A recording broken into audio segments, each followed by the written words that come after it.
Hello बच्चों, कक्षा 11 की इतिहास की कक्षा में आपका स्वागत है। आज हम आपका पहला अध्याय समय की शुरुआत इससे प्रारंभ करते हैं। इस अध्याय में हम मानव के क्रमिक विकास के विषय में चर्चा करेंगे। मानव की उत्पत्ति के संबंध में कई तरह की विचारधाराएं प्रचलित हैं।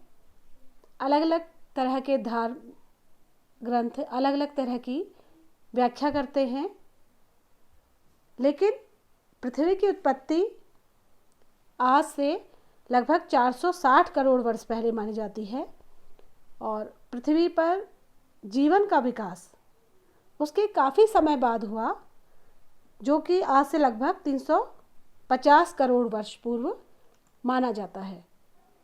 यानी कि 350 करोड़ वर्ष पहले जो इयोजोइक युग था, इस युग में पहली बार एक कोशिका वाले जंतुओं का जन्म हुआ।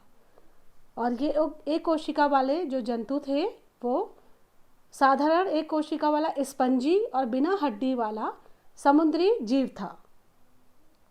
इसके अलावा उसके बाद जो है इसी विकास क्रम में लगभग 200 करोड़ वर्ष के उपरांत इसी एक कोशिकीय जीव से बैक्टीरिया की उत्पत्ति हुई और लगभग 40 करोड़ वर्ष पूर्व फफूंद व समुद्री पौधों का विकास हुआ।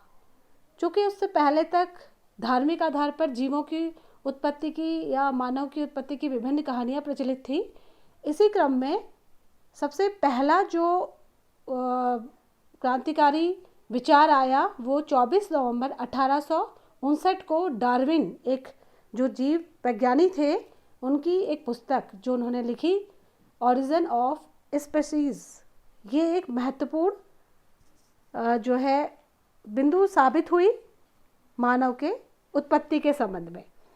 इसमें जो है इस तरह की बातों को रखा गया कि मानव का विकास जो है क्रमबद्ध रूप से किस प्रकार हुआ।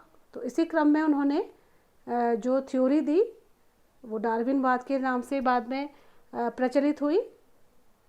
उसके बाद देखिए कि जब समुद्री पौधों का विकास हो गया तो उसके बाद लगभग 50 करोड़ वर्ष पहले उन्हीं समुद्री जीवों के बाद मछली और जलचरों का, और उसके उपरांत लगभग 30 करोड़ वर्ष पहले रेंगने वाले जो जीव थे वो यहाँ पर आए, और लगभग 15 करोड़ वर्ष पहले पक्षियों और डायनासोर का युग आया। इसके बाद स्तनधारी जीवों की उत्पत्ति हुई जिन्हें प्राइमेट्स बोला जाता है, और संभवतः इन्हीं प्राइमेट्सों के विकास क्रम में आगे चलकर मानव का विकास हुआ है। प्राइमेट्स अथवा होमोनिड्स के विकास की नींव के बाद जो है मानव अपने आगे के विकास क्रम में आया। और प्राइमेट्स जिसे जो है नर वानर जैसे लंगूर, बंदर, कपी, स्तनधारी जीव जो होते हैं वो प्राइमेट्स कहलाते हैं, और लगभग इन्हीं प्राइमेट्स के बाद आगे चलकर मानव का विकास हुआ है।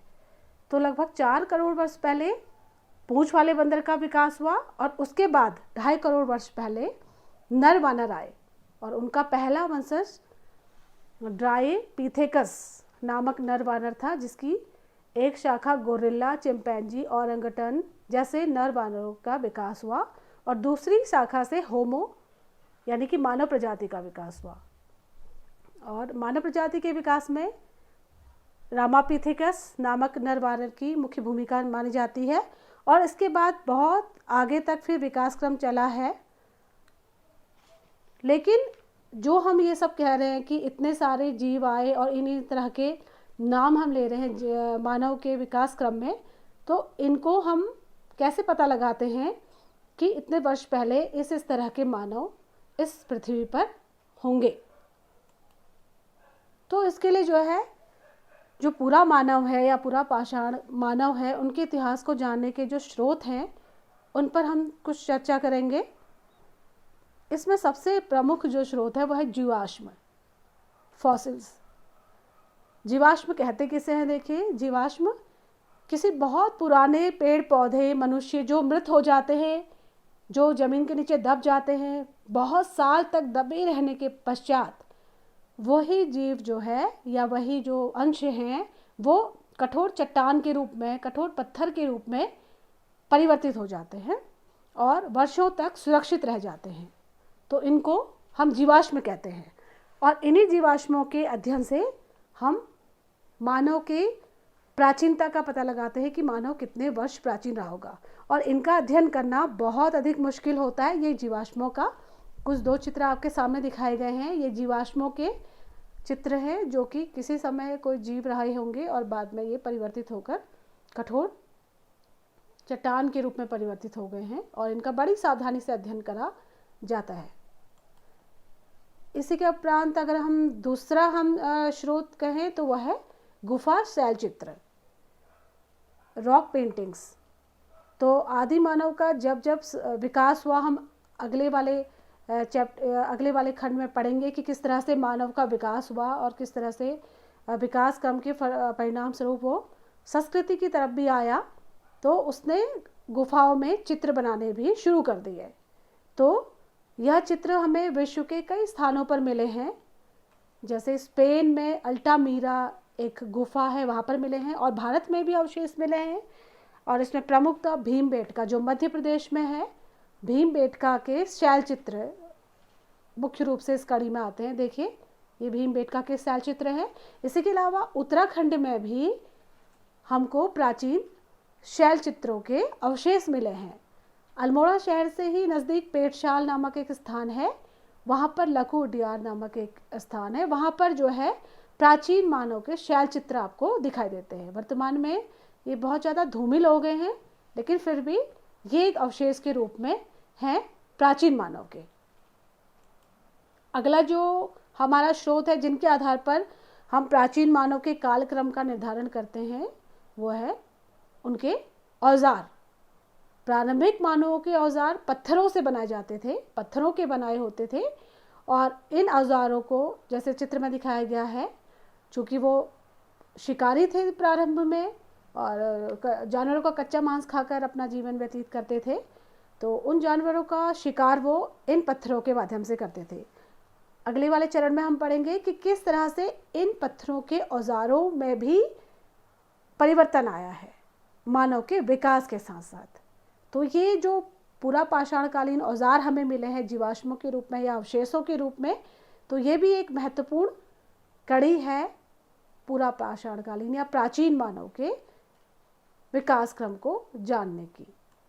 इसके अलावा गुफाओं के बाद धीरे धीरे करके उन्होंने छोटे छोटे इस तरह की गुफाएं बनाना भी शुरू करा है अपने आवास के लिए। पत्थरों की गुफाओं से आकर, कंदराओं से निकलकर उन्होंने इस तरह की गुफाओं का निर्माण भी शुरू करा है, जो कि कुछ अवशेष हमें दक्षिणी फ्रांस में लेजरेट गुफा और टेरा अमाटा गुफाओं से प्राप्त होते हैं कि यहाँ पर इस तरह से प्राचीन मानव निवास करने लगे थे। तो ये सारे स्रोत हैं। इन स्रोतों के आधार पर हम प्राचीन मानव के कालक्रम को या इतिहास को जानने की कोशिश करेंगे। अब यह है कि जीवाश्मों का या इन जितने भी स्रोत हैं इनका अध्ययन करा कैसे जाता है, कैसे पता चलता है कि ये इतने साल पुराने हैं। तो इसके लिए जो पुरातत्वविद है वो कार्बन डेटिंग 14 एक तकनीक है। इस तकनीक के द्वारा इन जीवाश्मों के कालक्रम का या उनके आयु का निर्धारण किया जाता है। तो कालक्रम जो है इनका निर्धारण करने में विशेष सावधानी बरतनी पड़ती है, चूँकि ये जीवाश्म बहुत ज़्यादा पुराने होते हैं, तो बड़ी सावधानी से इनको जो है संरक्षित करके इनका अध्ययन किया जाता है। और जो है पुरातत्व जीव विज्ञान में जंतुओं एवं पौधों के प्राप्त अवशेषों के आधार पर जीवन का समय चक्र का निर्धारण जो है किया जाता है।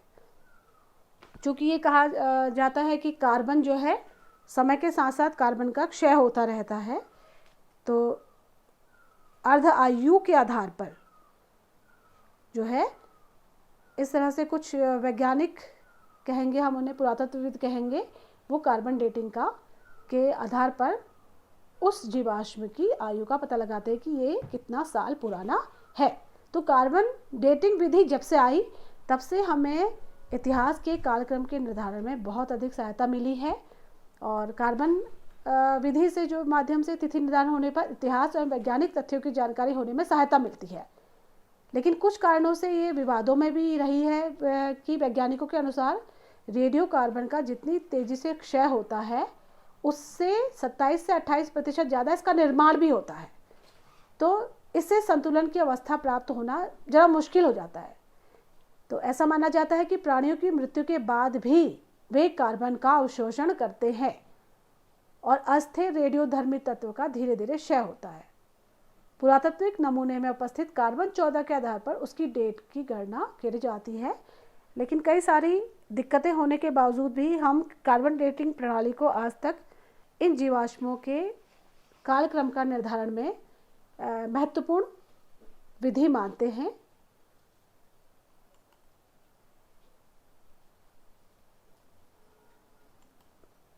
धन्यवाद।